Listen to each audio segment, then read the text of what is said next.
Mic పట్టుకొని ఊకదంపుడు ఉపన్యాసాలు ఇస్తా ఉంది. అభివృద్ధే కోవూరు నియోజకవర్గంలో కనబడలేదంట, అవినీతి ఎక్కువైపోయిందంట. ఈమె ఎవరు అసలు, ఎక్కడి నుంచి వచ్చింది, ఈమె చరిత్ర ఏంది? నెల్లూరు జిల్లా ప్రజలందరికీ తెలుసు. ఈ నియోజకవర్గంలో నల్లపురెడ్డి శ్రీనివాసులు రెడ్డి గారి దగ్గర నుంచి నల్లపురెడ్డి ప్రసన్న కుమార్ రెడ్డి వరకు ఎన్నో అభివృద్ధి కార్యక్రమాలు, సంక్షేమ కార్యక్రమాలు చేశాం. చేయబట్టే కదా 9 సార్లు మీరు గెలిపించారు మమ్మల్ని, మా కుటుంబాన్ని ఆదరించారు, అభిమానించారు. ఏదేదో మాట్లాడుతూ ఉంది. ఆమె వ్యాపారాలు చేసి బ్రహ్మాండంగా సంపాదించిందంట. ఒకటే అడుగుతున్నా, ఎలక్షన్ అఫిడవిట్లో 76 కోట్లు పెట్టావు నీ పేరు మీద. ఎన్ని చీరలు అమ్మితే 76 కోట్లు వస్తుంది? ఎక్కడి నుంచి వచ్చింది ఆ 76 కోట్లు? చెప్పమ్మా, చెప్పు ప్రశాంత్ రెడ్డి.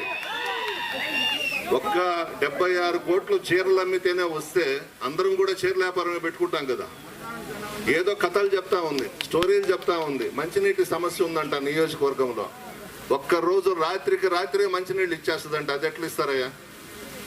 నైట్కి నైటే మంచినీళ్ళు ఇచ్చేస్తుందంట. ఏం మాట్లాడుతుందో ఏందో తెలీదు.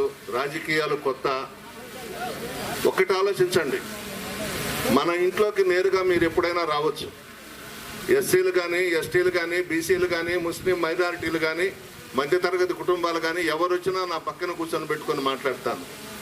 మా తండ్రి నల్లపురెడ్డి శ్రీనివాసులు రెడ్డి గారు నేర్పించింది అది మాకు. అదే ప్రభాకర్ రెడ్డి ఇంట్లోకి మీరు అడుగు పెట్టాలనంటే 5 గేట్లు దాటాలి, సెక్యూరిటీ ఉంటుంది.